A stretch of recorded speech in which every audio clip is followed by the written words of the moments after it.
Have your fantasy teams been struggling this year? Or perhaps you've been doing pretty well but want to put yourself over the top? Then make sure to visit our friends over at Finish First Fantasy Advisors.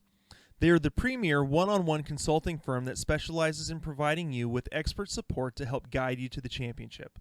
You will be matched with one of their expert advisors to provide you with the season-long insight for your redraft, dynasty, or DFS formats. Their advisors will contact you weekly to answer all of your questions and provide you the needed information to get to the next level. Set up a free 15-minute consultation by emailing them at info@finishfirstfantasy.com or by visiting them at www.finishfirstfantasy.com. That's www.finishfirstfantasy.com.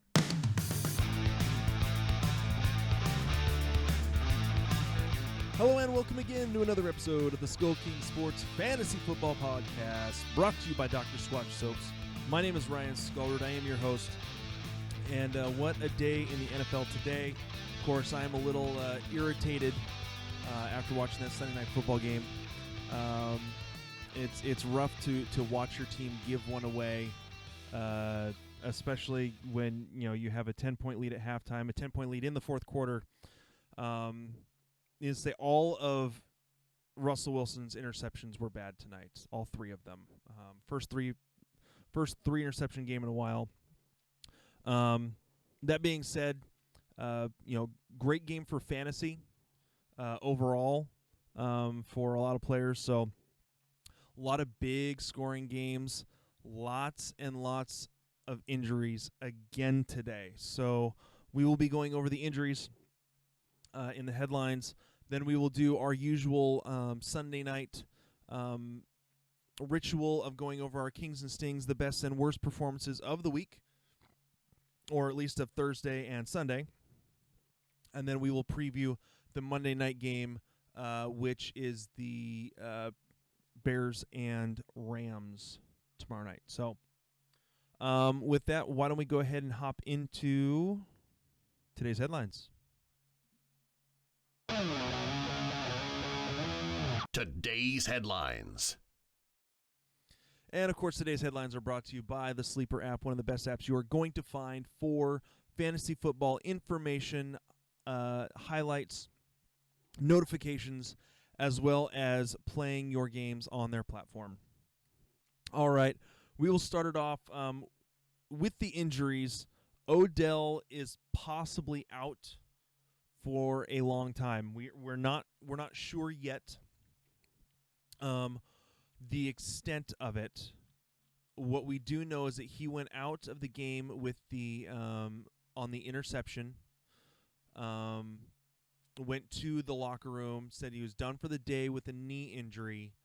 After the game, they came back and said that he is feared to have suffered a major knee injury.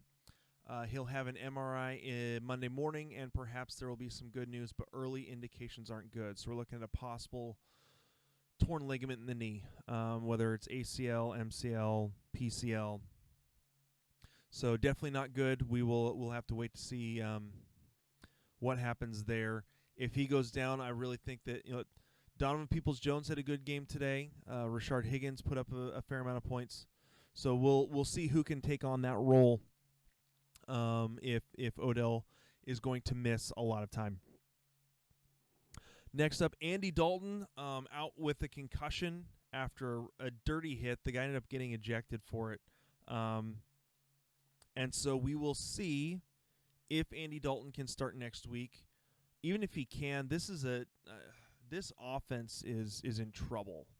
Next week, if Andy Dalton can't go, the guy that came in today, Ben DiNucci, may be the starter next week. And there's not a whole lot of hope there. We could see them possibly making a trade. I think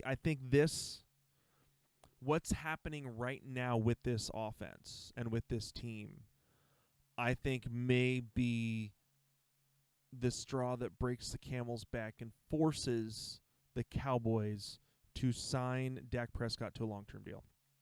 Now, I know that they've got lots of other issues that need to be fixed. Defensive secondary, offensive line that's just been shredded to pieces with injuries. So there's a lot of things to fix in Dallas, and it'll be interesting to see how they go about that.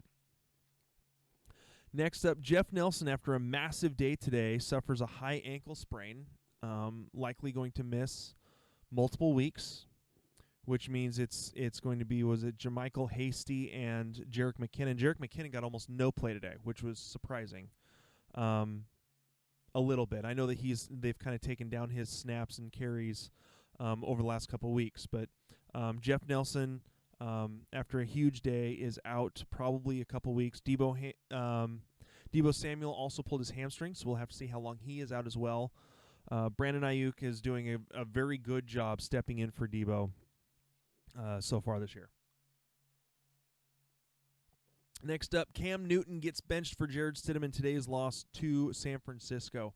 The worst loss, I was 33-6, the worst loss at home for Bill Belichick ever in New England. So, or at least as a Patriots head coach. So we will have to see kind of again what's going on. Listening to the pregame / halftime show for Sunday night, and they were kind of going over the game. I believe it was Tony Dungy called Bill Belichick one of the best fixers in terms of being able to fix what's going wrong with the team in the league. And there's just so much to fix with this offense. There's no cohesion. They're not working well together. You don't really have a lot of weapons in terms of the wide receivers. Cam Newton played well a couple of games, but against really bad defenses. And so we'll see kind of where this goes from here. But yeah, so we'll kind of take a look and see kind of what goes on in the coming weeks. Chris Carson went out with a foot injury tonight in the loss to the Cardinals. I did not see what happened and when. I just noticed that about the second quarter, it was all Carlos Hyde after that. So we will have to wait and see, what all happened. Find out tomorrow or Monday morning what's going on with Chris Carson, that injury. And Kenyan Drake was carted to the locker room. I saw the play where he got injured. Definitely not. I want to say it was a 1 yard run, 1 or 2 yard run for a first down. Looked like he may have gotten twisted up as he was trying to run through the pile. So we'll have to kind of, again, that's another one we're going to have to wait and see kind of what happens. I think that this may turn into Chase Edmonds' backfield, just with the look on Drake's face when he came to the bench, and even at the bench, still just you could tell he was hurting. I honestly think he might be done. He'll be done for at least a few weeks, in my opinion. So, but I'm not an expert. I don't know exactly what happened, but judging by his reaction, it seems like it's going to be pretty serious. So, the other injury on there, not as fantasy relevant, simply because he doesn't play as much. D.D. Westbrook was carted off the field with a serious leg injury. CBS wouldn't show the replay because it's too graphic. I did manage to find somewhere someone posted a replay of it because I didn't see what happened in the game, and it's pretty filthy. Looks like he stepped, kind of sidestepped to make a move to juke a tackle, and it looked like his leg snapped there. And then he gets hit and tackled, and it looked like as he's getting tackled, his knee or his foot started pointing the wrong way, and then gets rolled over, and his foot then is pointing the correct direction. So it was a gruesome injury. So he's done for the season. So we'll kind of have to see what they want to do in special teams there for Jacksonville. But again, not as fantasy relevant, but definitely a serious injury. So, and I believe that is it. So with that, that's pretty much all the news and notes we've got for you today. we will get into the Kings and Stings portion of this episode. But before we do, we want to thank our sponsor, the amazing Dr. Squatch Soap Company. Again, like I've told you guys multiple times, that I absolutely love their soaps. My favorite. I mean, if you're watching on our little video here, the black soap, the black pine tar soap, smells great. It's one of those soaps I feel amazing, fresh and clean after I'm done using it. They're all natural soaps, handmade here in the USA, cold pressed, all natural stuff. I love the fact that it's a U.S. company, and really, I don't know if you guys have seen their, I talk about their ads on Facebook all the time. Absolutely hilarious. Just from what I've seen of the company, really solid company, good to work with. They've been great in terms of kind of our relationship so far with them, and in dealing with some of our promo links and that sort of thing, and willing to give us a promo code, which was great. So again, make sure to go to drsquatch.com and order. You can do their subscription. That's like $6 a month. You get a bar of soap every month. Or you can just order a few bars of soap, and that be it.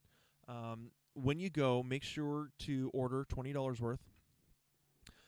And when you do that, if you use the promo code SKS20 at checkout, order $20 of product, and you will get 20% off. Again, of $20 or more, orders of $20 or more, when you use the promo code SKS20. Again, 20% off when you use the promo code SKS20 of orders of $20 or more. Again, make sure to let them know that that we were the ones that sent you over there. We absolutely love the company, love advertising for them, and so again, check them out. And so yeah, that's it. Why don't we go ahead and hop into our Kings and Stings section of this week. All right, starting it off, King number 1 had an absolutely great week. He was one of those guys I knew was going to have a good week, especially going up against Jacksonville. 38.48 points for Justin Herbert, threw for 347 yards, 3 touchdowns, ran for 66 yards and a touchdown as well. He has been he's been crushing it ever since he took over the starting position. So, great game for Justin Herbert. Herbert. Star number 2, Kyler Murray against the Seahawks tonight. 38.1 points, 360 yards, 360 yards, 3 touchdowns, 1 interception. Also ran for 67 and a touchdown. So another big night for Kyler Murray. And number 3, Mr. Tom Brady having a huge day against Las Vegas. 36.86 points. 369 yards, 4 touchdowns, also a rushing touchdown of 1 yard. So huge day for him as well. Moving on to our running back kings of the week. And number 1, Mr. Jeff Wilson, like I said, got injured after rushing for 112 yards and 3 touchdowns, had 2 catches for 8 yards as well to add to it. So big day for Jeff Wilson. We will see kind of what happens with him and his high ankle sprain, and we will take a look and make sure to get back to you guys tomorrow about who the best guys to pick up for this next week are in the San Francisco backfield. Number 2, I was not expecting this out of him. The Chargers were really good against the run this year and against running backs in general, but James Robinson, 22 carries for 119 yards, had a touchdown, as well as 4 receptions for 18 yards and another touchdown, as well as a 2-point conversion. So huge day for James Robinson. Just a big day for him. He has been a big surprise in terms of fantasy production. Love to see it, especially out of undrafted guys. So a lot of fun to watch him play this year.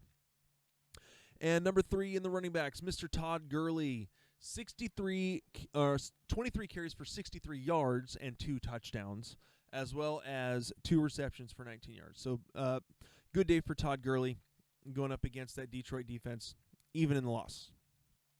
One thing about that, I don't know if you guys noticed it, but I think very interesting to see that Todd Gurley, when 2 years, it was like, was it 2 or 3 years ago, when he purposefully didn't score a touchdown and went down at like the 1 yard line so that his team could kneel it down to get the win. And he didn't do that this time. Runs in, leaves just enough time on the clock for the Detroit Lions to march down the field and get a touchdown, an extra point in order to win. So, just interesting to me. Moving on to our wide receivers, and what a day for Tyler Lockett. 15 catches, 200 yards, and 3 touchdowns. This is his second 3-touchdown game of the year. Last person to do that was 5 years ago. Mr. Doug Baldwin in 2015, who had two games with 3 touchdowns. I want to say it was like 2 in like 3 weeks. So, big day for Tyler Lockett. It seems like lately it's kind of gone back and forth depending on game planning on who's covering who, whether it's going to be Tyler Lockett or DK Metcalf. Tyler Lockett's had a couple of quote-unquote stinkers the last couple weeks after having a huge game against who was it? Can't even remember. Having a huge game a few weeks ago. And then, this week it turns around that, he's the guy again, and DK Metcalf ended up having his first real stinker of the weeks, or first real stinker of the season. So, number 2, Devonte Adams, saw this coming. We knew that this was going to be a huge day for him. 16 targets, 13 receptions, 196 yards, and 2 touchdowns himself. Sorry, Tyler Lockett, half-point PPR, scored 45.5 points. Devonte Adams, 38.1 points. So, huge day for him. Number 3, Deontay Johnson. Okay, here's the deal. When it comes to Deontay Johnson, I think we are to the point with him that if he is healthy, you've got to start him. All the hype around Chase Claypool, I fell for it too, but I think that Chase Claypool is starting to fall under the same category as Robert Tonyan. If Deontay Johnson is healthy and playing, he's going to get the work, not Chase Claypool. 15 targets today, 9 catches for 80 yards and 2 touchdowns. Chase Claypool had almost I don't even have Claypool's numbers up. But I know that Chase Claypool didn't do much today. So, I think that Chase Claypool is falling into that same category as Robert Tonyan, who, again, with Devonte Adams going for 16 targets, 13 receptions, Robert Tonyan only had 2 targets today. So, I think we need to come to the realization across the board that there are certain guys that their only way that they're getting a whole lot of work is if someone in front of them is injured. I don't think there's another way to look at it. So Devontae Johnson, 24.5 points. So, finally, we move to our tight ends. And we actually had a couple of high-end tight ends doing some stuff today. But this first guy was not one of them. Harrison Bryant against Cincinnati, 19.6 points, 4 catches, 56 yards, and 2 touchdowns. Just one of those days where the tight ends got the work in Cleveland. Turns out that it's actually in Cincinnati, but for Cleveland, David Njoku even had a touchdown. So 3 touchdowns to the tight ends in this game. 19.6 points for Harrison Bryant. Only rostered in 1% of leagues, so he wasn't being played anywhere. Number 2, Rob Gronkowski, 14.7 points, 5 catches, 62 yards, and a touchdown for him. Just getting back to the that connection between him and Tom Brady. And number 3, T.J. Hawkinson, 14.4 points, 5 catches, 59 yards, and a touchdown. And that touchdown really saved my day in one of my DFS lineups. So very, very, very, very good game for him. really saving it at the end with that touchdown. So, all right, those are our Kings. Now we're going to go through our stings. And again, going through the stings, the way that we do this is these are not necessarily guys that just put up zeros, because a lot of guys put up zeros that are only rostered in like 50% of leagues. These are guys that everyone expected to do something and didn't. So that's how we do this. So usually, in terms of this usually needs to be guys that are rostered in like 85% of leagues and more, because they're most likely no less than a flex play if they're like a wide receiver, running back, tight end. So starting it off with our QB stings, we've got 2 in every category, 3 for the tight ends. So QB stings, number 1, Patrick Mahomes, only 12 points. And really the reason for that is he threw for 200 yards and 1 touchdown, but Clyde Edwards-Helaire ran for a touchdown, and then the defense did everything. I mean, the defense and special teams. Defense had a run back for a touchdown on an interception. Then special teams, Byron Pringle returned a kick for a touchdown, 102 yards. And then after they pulled Patrick Mahomes, Chad Henne had a 1-yard touchdown. The game had gotten out of hand at that point. So Patrick Mahomes, for Patrick Mahomes, roster owners, managers, not the best week for him, but his doesn't matter. His team got the win. So, number 2, this was a guy that I was warning people could be in for a rough week this week, and was he ever? Cam Newton, 2.82 points, 98 passing yards, and 3 interceptions, and only 19 rush yards. So, again, there's a lot of trouble brewing in New England in terms of this offense. So that's, again, I'm getting to the point where I may be dropping Cam Newton in a couple leagues just because I have other options. So, moving on to our running back stings. Number 1, Ezekiel Elliott, 5.6 points, 45 yards. 1 catch for 6 yards. This has been a rough season for him. Because even when Dak was there, they weren't using the run. They haven't been using the run game. And really the pass game was helping to save some of Zeke's value in fantasy. This is getting to be to the point where he's not producing because they can't get anything going on the offense. This offensive line is absolutely decimated. You don't have a quarterback who can keep drives going. So yeah, rough day for him. Rough season in general. It's going to be a lot harder to trust him moving forward.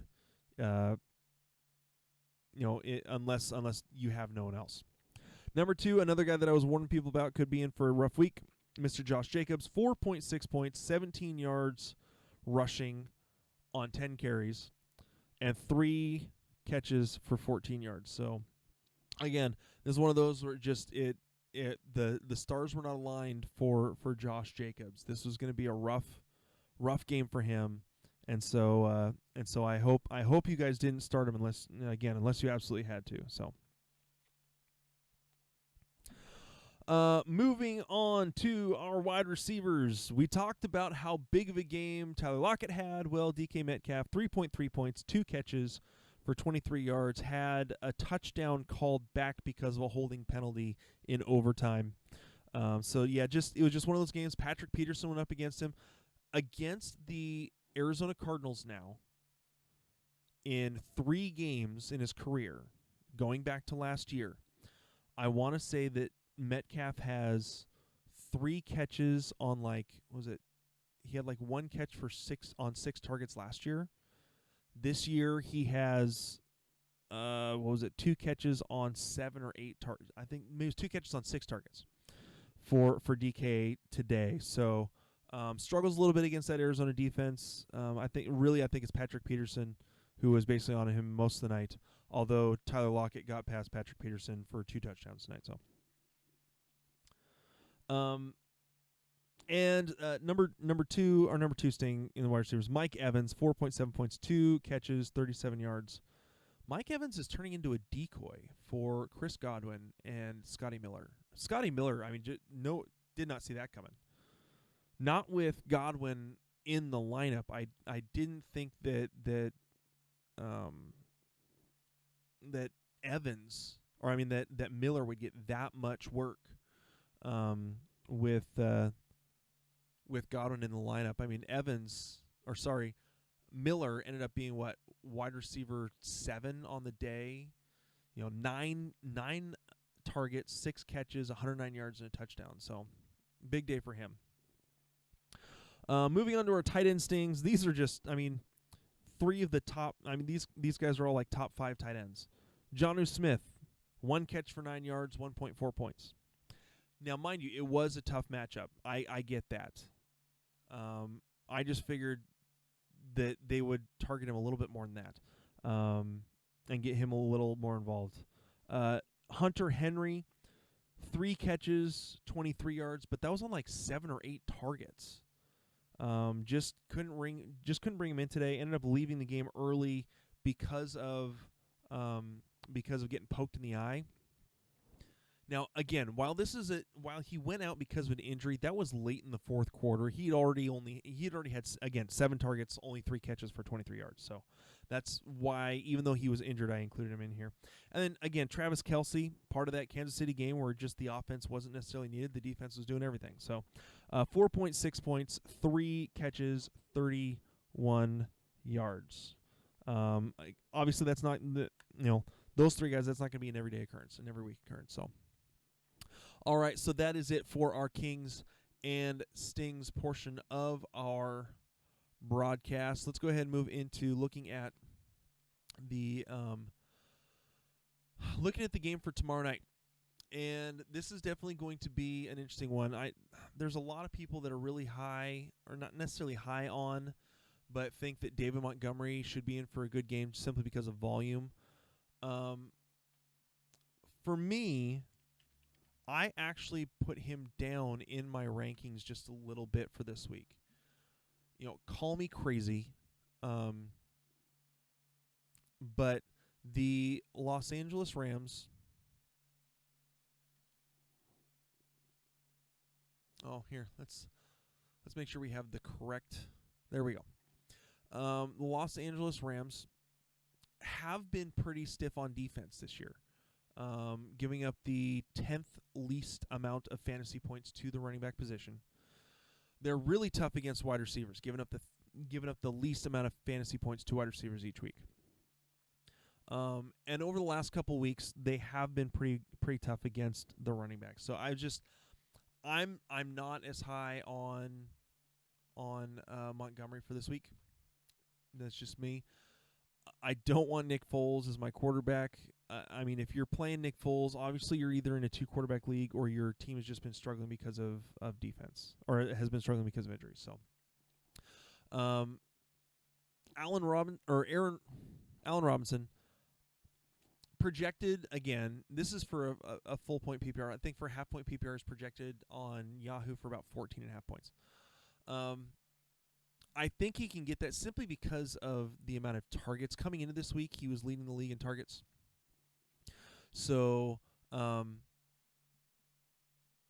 pretty sure he was leading the league in targets. He's at least near the top. Yeah, he's leading the league in targets, averaging 11 targets a game. Amari Cooper's like 1 target below him. So, just based on volume, I think he can get there. So I think you're still going to be okay. It could be one of those games where he has like 15 targets and only like 4 or 5 catches, and hopefully one of them's for a touchdown. So that's kind of my thoughts on Allen Robinson for this week.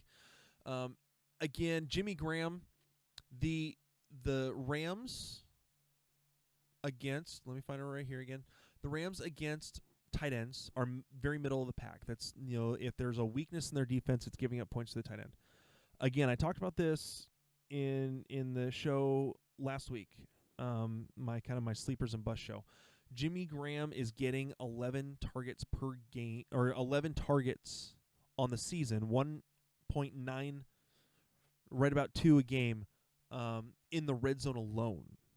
So in terms of tight ends in general, he's getting the seventh most amount of targets most amount of targets overall, getting 6 per game. And so I think that he is still going to be in for a decent game. He'll get the targets. Nick Foles likes targeting his tight ends. So I think that Jimmy Graham should still be in a decent position for this week if you're needing him to score you some points. Moving over to the Rams. Again, this isn't a great matchup for Jared Goff. The Chicago defense, in terms of fantasy points, gives up the least amount of fantasy points to quarterbacks, the 4th least amount of points to wide receivers. So if anything, this might be a good game for like Gerald, Everett, or Higbee. Again, because Chicago is middle of the road, very like right in the middle of the pack, 17th in terms of giving up fantasy points to the tight end. They give up the 11th least amount of points to the running back position. So this could be a game for Darrell Henderson. I don't have a whole lot of faith, really, to be honest, in the run game for LA for this game, simply because of how well the Chicago defense has been playing. So Henderson is projected for the most points out of the running backs. I did not start him in any leagues. That's where I'm at. So as far as the wide receivers go, Cooper Kupp and Woods has been kind of dealing with a little bit of an injury, but is good to go. Will be playing tomorrow night or tonight, depending on when you're listening to this. It'll be interesting to see how this goes. Robert Woods gets more involved in like jet sweeps and run plays as well, more than Cooper Kupp. So I think that Robert Woods is likely to be the safer play in terms of possibly getting to his projection. Cooper Kupp, I don't know. We'll see how much pressure the Bears are able to get to Jared Goff, because they get to enough pressure to him. I think that'll be trouble for Cooper Kupp in his production. So. And then getting to Tyler Higbee and Gerald Everett. Tyler Higbee is proving to not be as sure of a thing after that big last 4 weeks of the season last year. Just hasn't really put it together this year. Hasn't been used. I mean, all 3 of his touchdowns came in one game. Gerald Everett, as of late, has been getting more work, more targets. So yeah, I think right now they're both a bit of a dice roll if you're using them either way for your team. So. All right, that is it. I hope you guys, this has been helpful to you guys. I hope you have had a good week with your fantasy teams. I think I'm going to finish probably 3-2. I need a miracle to possibly finish 4-1. So, all right. Again, that is it for me. Good luck for the rest of this week. We will be back tomorrow with our Waiver Wire Madness episode. Again, this has been the SkullKing Sports Fantasy Football Podcast. My name is Ryan Skullrud, and I'll talk to you later. Hey, SkullKing Nation. Thank you for listening to the SkullKing Football Podcast. Did you like this episode? If so, be sure to go to iTunes, Stitcher, Google Play, and YouTube to subscribe. Also, please leave us a rating and reviews to let us know how we can better help you rule your leagues.